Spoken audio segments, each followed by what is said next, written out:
ह्याच्यामध्ये टाकू नकोस, काय ना ह्याच्यामध्ये सुका कचरा आणि मेडिकल वेस्ट टाकतो आपण. हे काम कर ना, हे ह्याच्यामध्ये ठेव. हा बर, मी नोकराला सांगतो, तो टाकेल सुक्या कचऱ्यामध्ये. हा आणि आत्ताच्या आत्ता तू आधी आउट हाऊस मध्ये जा, स्वानंदी तुझी वाट बघत असेल. नाही, मी थांबतो ना जरा वेळ इथे.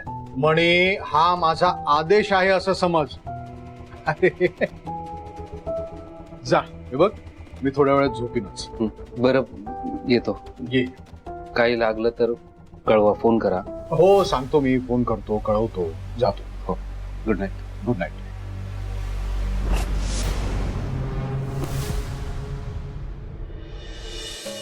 जेसी, त्या रात्री पार्टीत माझ्यासोबत जे घडलं त्यानंतर मी फ्रस्ट्रेट झाले होते. जगायचा कंटाळा आला होता मला. लय वाईट वाईट विचार यायचे मनात. पण तेव्हाच स्वातीने मला आधार दिला. आयुष्य संपवायचं नाही तर ते हिमतीने जगायचं. गुन्हेगाराला पकडून त्याला पोलिसात द्यायचं, त्याला शिक्षा द्यायची, हे तिनेच सांगितलं मला. तुला आठवतंय ती रश्मी आणि भावना, त्यांच्या मागे आपल्या गल्लीतली 2 गुंड लागली होती. पण स्वाती त्यांच्या सोबत तिथे गेली आणि त्या गुंडांना चांगलं ठणकावलं. तीच त्यांना पोलिसात घेऊन गेली, कंप्लेंट केली आणि त्या पोलिसांनी त्या गुंडांना सरळ केलं. इतकी फायटर मुलगी आत्महत्या कधीच करणार नाही जेसी. ती लढेल, जे संकट आलंय त्याच्याशी ती लढेल, आत्महत्या नाही करणार.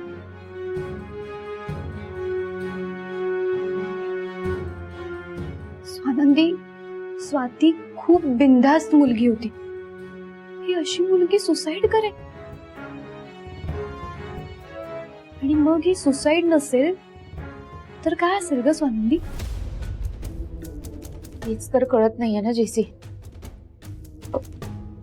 पोलिसांनी काही अपडेट दिला का? हो ग, पोलीस आले होते हॉस्टेलवरती. त्यांनी स्वातीची रूम चेक केली. त्यांना जे रूम मधलं काही सामान हवं होतं ते त्यांनी घेतलं. ती रूम सील केली आता त्यांनी. त्यामुळे आपल्याला पण त्या रूम मध्ये आता जाता येणार नाहीये. तेच तर जेसी, जे काही घडलंय ना ते खूप चुकीचं घडलंय आणि आपल्याला ते शोधायला हवं. आज स्वाती सोबत घडलंय, उद्या कोणाही सोबत घडू शकतं. तिने आपल्याला लढायला शिकवलं. आता आपण तिच्यासाठी लढूया. स्वानंदी, आता ही स्वातीची सुसाईड फाईल बंद नाही झाली पाहिजे. स्वातीच्या सुसाईडची केस?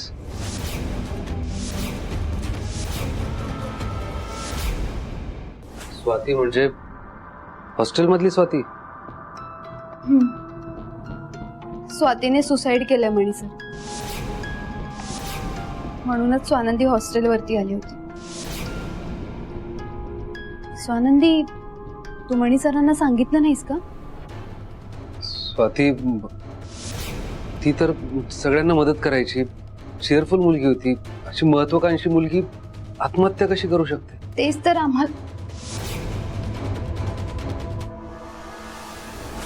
आम्हाला पण कळत नाहीये मणी सर. पोलीस आले होते, त्यांनी तपास सुरू केला. आतापर्यंत तरी त्यांनी सुसाईड म्हणूनच डिक्लेअर केलं. पुढचे फायनल रिपोर्ट्स आले की कळतील. मी निघते. स्वानंदी, काळजी घे तू स्वतःची आणि बाळाची सुद्धा. चल बाय. बाय मणी सर.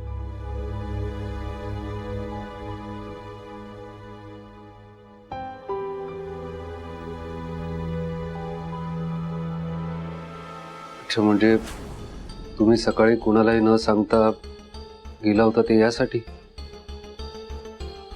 तुम्ही फ्रेश व्हा, मी स्वयंपाकाचं बघते. Swanandi, 1 minute. I am sorry. मला खरंच कल्पना नव्हती हे असं काही घडलंय म्हणून. आणि मी उगाच चिडलो तुमच्यावर. सॉरी. नाही म्हणे सर, माझी चूक आहे. वॉर्डन मॅडमचा फोन आला आणि मी कोणाला काही न सांगता निघून गेले. चूक माझी आहे. मी सांगून जायला हवं होतं. हा, पण सायबरबद्दल जे घडलं ते खरंच चुकीचं होतं. आणि मी तुम्हाला ओरडलो, तुमच्यावर चिडलो म्हणून माफी मागतोय. खरंच सॉरी. हाताला काय झालंय स्वानंदी? नाही. एक मिनिट बघू. स्वानंदी बघू. काय? काय झालंय हाताला? स्वानंदी मी काय विचारतोय, हाताला काय झालंय? काय लागलंय हे?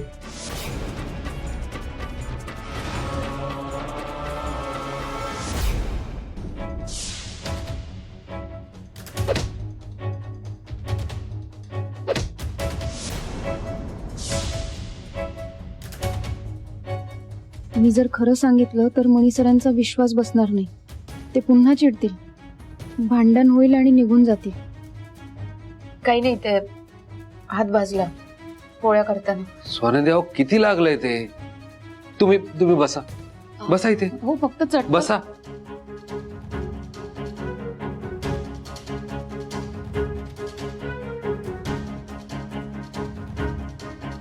बघू.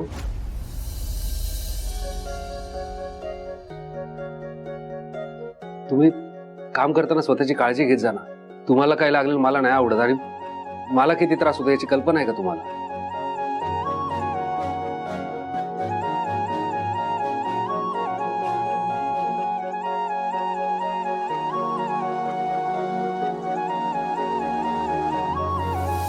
तुम्ही किती काळजी घेता माझी, पण सरपोतदार साहेबांमुळे आपल्यात आलेला दुरावा कसा मिटेल हेच कळत नाहीये मला. काय झालं? आणि सर सॉरी, खरंच सॉरी. मी असं न सांगता तिथे जायला नको होतं,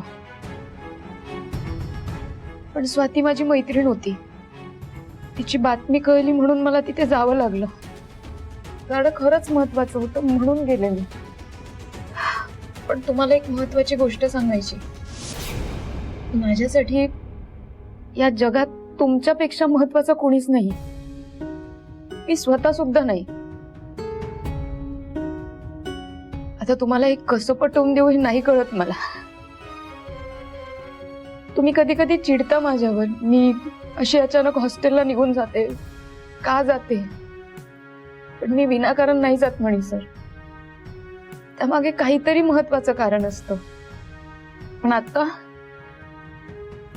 मला तुम्हाला पटवून द्यायचंय की तुम्ही माझ्यासाठी सगळ्यात महत्वाचे आहात. मी आलेच. अहो पण स्वानंदी तुम्हाला नेमकं काय म्हणायचंय? एक मिनिट.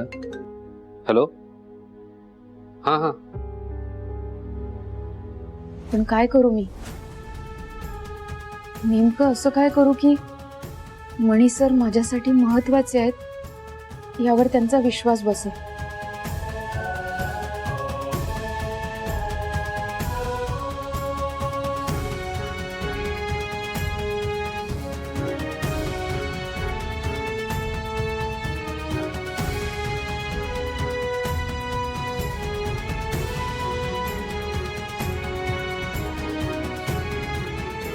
हॅलो मॅडम, मला तुम्हाला एक विचारायचं होतं. तुम्हाला कुठली भाजी आवडते? वांग्याचं भरीत? बरं, थँक्यू.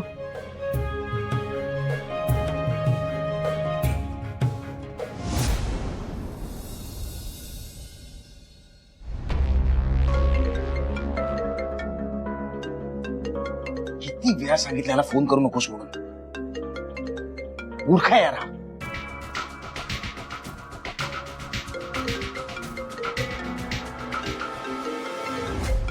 सुजीत, कॉल रिसीव्ह करा रे. लोन घ्या वाल्यांचा फोन आहे ग. उगाच फोन करत राहतात मूर्ख. जाऊ दे, सोड. तुला कसं माहिती? कॉल रिसीव्ह कर ना आणि क्लिअर सांग कॉल करू नका म्हणून. डीएनडी ऍक्टिव्हेट कर. मी रिसीव्ह कर. हे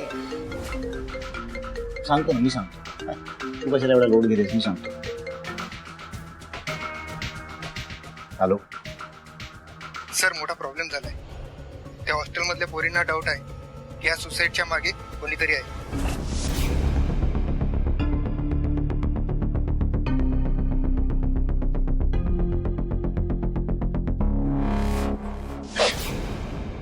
काय? मी आहे सुजीत. सॉरी. काय सॉरी? का घाबरलायस इतका? कुणाचा कॉल होता? Any problem? काय झालंय? संचिता किती काळजी करतेस. काही झालेलं नाहीये.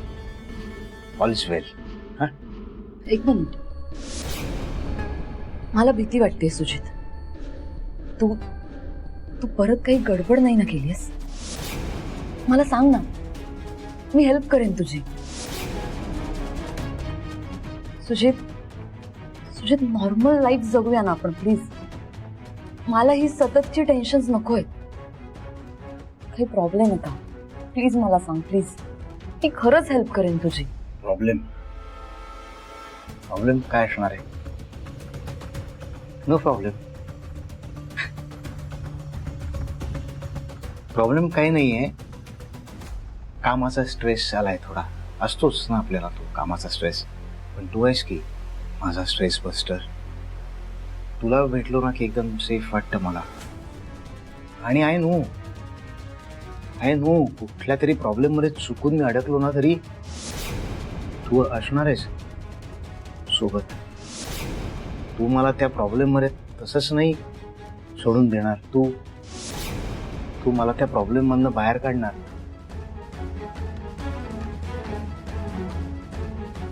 मला माहिती आहे तू मला अशी सोडून नाही देणार. तू मला त्या प्रॉब्लेम मधनं बाहेर काढणार. I know baby. I know.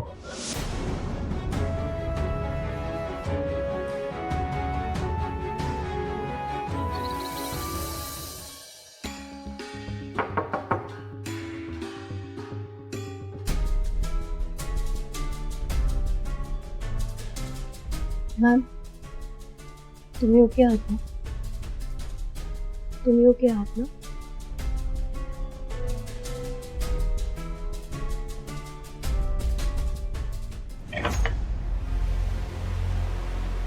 तुम्ही आम्हाला वॉर्डन मॅडमची सही हवी आहे आमच्या इन्व्हेस्टिगेशन रिपोर्टवर. का? कशासाठी? आणि कोणते रिपोर्ट्स? Investigation report.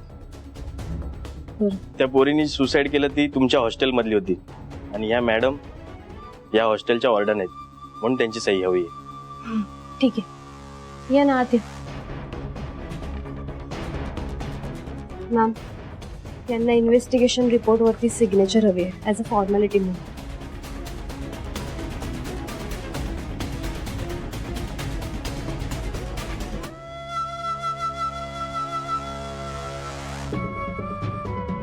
काय म्हणतं तुमचं इन्व्हेस्टिगेशन? मला माहिती आहे तुम्हाला काय विचारायचं ते, पण आम्ही खूप तपास केला.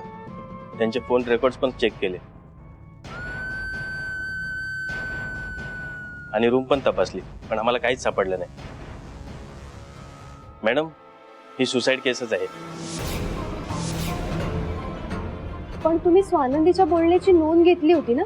स्वानंदीने स्पष्टपणे सांगितलंय की स्वातीने सुसाईड केलेली नाहीये, ही सुसाईड नाही. आणि मलाही खात्री आहे की ही सुसाईड नाहीये सर. तुम्ही याला काहीतरी वेगळ्या अँगलने बघाल. ह्याला नक्कीच काहीतरी वेगळा अँगल असू शकतो. मॅडम, सध्या तरी आमच्या लक्षात येते की ही सुसाईड केसच आहे. मॅडम, सही करताय ना?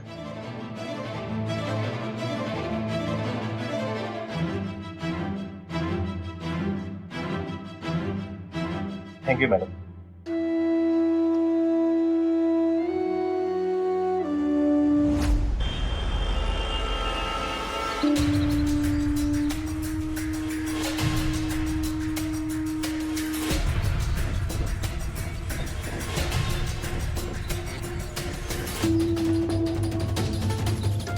जर पोलिसांनी आत्महत्या म्हणून कन्क्लूड केली आणि या केसची फाईल बंद झाली तर कसं करणार? ह्या सगळ्या मागे कोण आहे आणि कसा शोध लावणार या सगळ्या मागचा?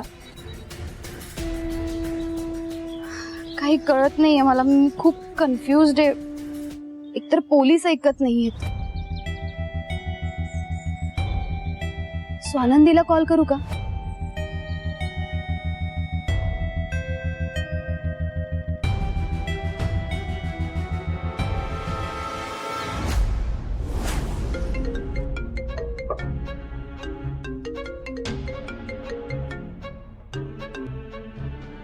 हाँ बोल जेसी. स्वानंदी कशी आहेस तू? मी ठीक आहे. तू कशी आहेस? तुझा आवाज का असा येतोय? काही प्रॉब्लेम झालाय का? स्वानंदी सगळाच प्रॉब्लेम झालाय ग. तर नीट सांगणार आहे का काय झालंय ते? स्वानंदी अगं पोलीस आले होते हॉस्टेलवरती वॉर्डन मॅमची सही घ्यायला. मी त्यांना विचारलं की ह्या केसची काही प्रोग्रेस आहे का, तर त्यांनी मला सांगितलं की ही सुसाईड केस म्हणूनच डिक्लेअर केली आहे. स्वानंदी अगं त्यांना काही असा एव्हिडन्स मिळालेलाच नाहीये की ज्याने ही सुसाईड केस नाहीये असं त्यांना वाटेल. मला काही कळत नाहीये ग स्वानंदी, आता काय करायचं मला खरंच काही कळत नाहीये. अगं पण हे कसं शक्य आहे? मी स्वतः त्या दिवशी पोलिसांना स्टेटमेंट दिलं होतं की स्वाती आत्महत्या करूच शकणार नाही. मग त्यांनी असं कसं डिक्लेअर केलं की ही आत्महत्या आहे? नाही जेसी, मला असं वाटतंय की हे वेगळंच काहीतरी प्रकरण आहे आणि आपल्याला शोधून काढावं लागणार आहे. सत्य काय ते शोधून जगासमोर आणावं लागणार आहे. करेक्ट आहे तुझं स्वानंदी. ऍज अ थॉट तू एकदम करेक्ट बोलतेस, बरोबर बोलतेस. पण स्वानंदी आपण पोलीस नाही आहोत. इतक्या सिरियस केसचा तपास आपण नाही घेऊ शकत. आपल्याकडे तसे रिसोर्स नाहीयेत, आपल्याकडे तसे ऍक्सेस नाहीयेत जसे पोलिसांकडे असतात. खूप लिमिटेशन्स येतील ग आपल्याला ह्या केसचा तपास घेताना. जेसी ऐक, तू पत्रकार आहेस ना, मग तुझ्या ओळखी असतील की, म्हणजे पोलीस स्टेशन मध्ये पोलीस ऑफिसर सोबत किंवा हवालदारासोबत ओळखी असेल ना, तर आपल्याला सत्य माहिती करायला सोपं जाईल. 1 सेकंड थांब, तू कॉल चालूच ठेव, मी बघते लगेच.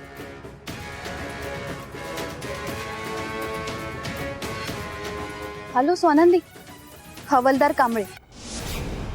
ग माणूस जरा सटक आहे, पण अगं खूप चांगला माणूस आहे, आपल्याला हेल्प करेल, हेल्पिंग माणूस आहे. पण स्वानंदी ही जर का आत्महत्या नसेल आणि ह्या मागे कोण असेल ना, ह्या सगळ्या गोष्टी शोधायला ना आपल्याला खूप जड जाणार आहे ग. त्यांना एक्सपोज करणं आपल्याला खूप जड जाणार आहे. जेसी, अगं मैत्री जड किंवा हलकी नसते. मैत्री असते. आणि स्वाती आपली मैत्रीण होती ना, तिने काय काय नाही केलं आपल्यासाठी. आपल्या प्रत्येक संकटात तिने मदत केली, आपल्याला आधार दिला. मग मैत्रीण म्हणून तिच्यासाठी इतकं नको करायला. आणि माझं ना मन सांगतंय की तिने आत्महत्या केली नाहीये. हे वेगळंच काहीतरी प्रकरण आहे जे आपल्याला शोधून काढायला पाहिजे. यामागे वेगळंच काहीतरी कारण आहे. आणि जर का असं असेल तर पुरावे शोधून तिला न्याय मिळवून देणं हे आपलं काम आहे. मैत्रीण म्हणून आपलं कर्तव्य आहे. आणि मग जड हलकं असं नाही बघायचं मैत्रीण. आपल्याला जे पुरावे शोधावे लागतील ना, ते शोधू. वाटेल ते करू आपण, पण तिला न्याय मिळवून देऊ. सत्य काय आहे ते जगासमोर आणू. तू अजिबात काळजी करू नको आणि घाबरू तर नकोच. मी लगेच हॉस्टेलला येते. तिकडे आलं की आपण भेटून बोलूया. तू काळजी घे. हो, बाय.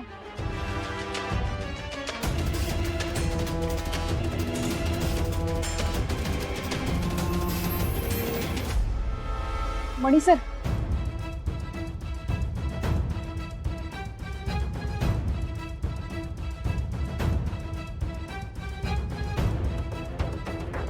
काय स्वानंदी,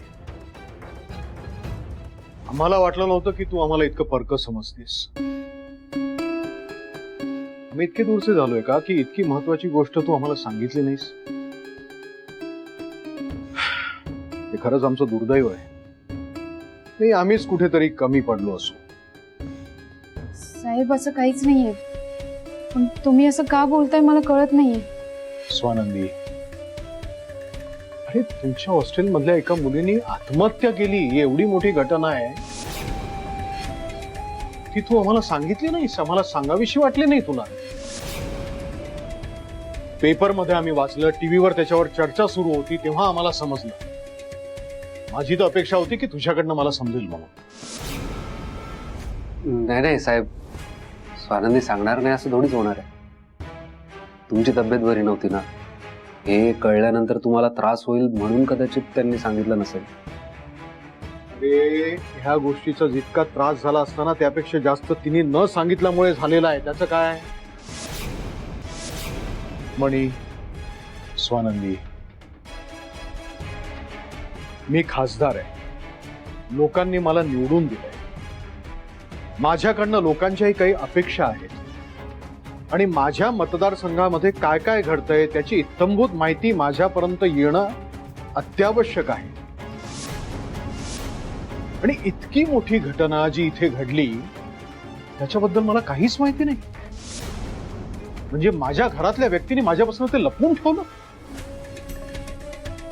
आणि मला तर असं समजतंय की त्या मुलीने जी आत्महत्या केली आहे ती हॉस्टेल मधल्या मुलींना मान्य नाहीये. काय स्वानंदी, बरोबर आहे ना मी काय म्हणतोय ते? हॉस्टेल मधल्या मुलींच्या संशयामध्ये जर तथ्य असेल ना तर अशा व्यक्तीला अजिबात सोडता कामा नये. म्हणजे त्या मुलीला आत्महत्या करायला लावण्यापर्यंत त्रास देणारी जी कोणी व्यक्ती आहे त्याला जास्तीत जास्त शिक्षा व्हायला हवी. स्त्रियांना कुठल्याही प्रकारचा कोणीही त्रास दिलेला मला अजिबात आवडत नाही. त्यांच्या प्रती माझ्या मनामध्ये प्रचंड घृणा आणि संताप आहे. अरे स्त्री म्हणजे माता, भगिनी, पत्नी आणि कन्या अशा वेगवेगळ्या रूपांमध्ये ती तुमच्या आयुष्यामध्ये येते आणि तुमचं आयुष्य समृद्ध करून जाते. तुम्ही तिलाच त्रास देता.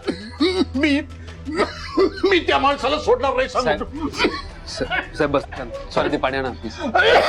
साहेब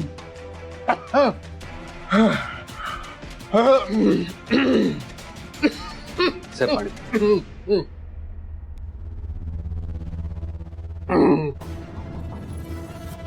साहेब मला माहिती तुम्ही स्त्रियांचा खूप आदर करता, पण आता तुम्ही त्रास करून घेऊ नका. तुम्ही चिडचिड केली तर तुम्हाला खरंच शरीराला त्रास होणार. शांत व्हा. किती ढोंगी माणूस आहे हा. एकीकडे वॉर्डन मॅडमचं आयुष्य उद्ध्वस्त केलं ह्याने. आपल्या सख्ख्या मुलाला मणी सरांना नोकरासारखा राबवतो हा माणूस. आणि आता मोठ्या स्त्रियांच्या आदराच्या गोष्टी करतोय.